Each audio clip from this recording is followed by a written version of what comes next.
Hello guys, তোমরা সবাই কেমন আছো? আশা করি ভালো আছো। আর এই যে দেখো, আজকে কৌশিকী অমাবস্যা, তার উদ্দেশ্যে আমি করেছি এই যে তালের বড়া। কিন্তু তালের বড়াটা তো মেন না, মেন জিনিসটা আমি তোমাদের দেখাচ্ছি। এই যে দেখো, এই যে এইটা হচ্ছে মেন, কলার পাতায় তালের পিঠে। কে কে করেছো বলো আর কমেন্ট এইটার করে। আসল নাম পাতা পুরানো। হ্যাঁ, এটা খেতে কিন্তু অনেক টেস্টি। আমার তো খুবই ভালো লাগে খেতে। এই যে দেখো কি সুন্দর করেছি, আর এই যে করছি আর একটা।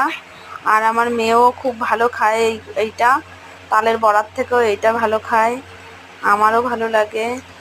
তো তোমরা কে কে করেছো তালের বড়া আর কলার পাতা পোড়ানো, কমেন্ট করে বলো আমাকে। আমি তো করেছি, যদি কেউ না করে থাকো তাহলে চলে এসো আমাদের বাড়িতে।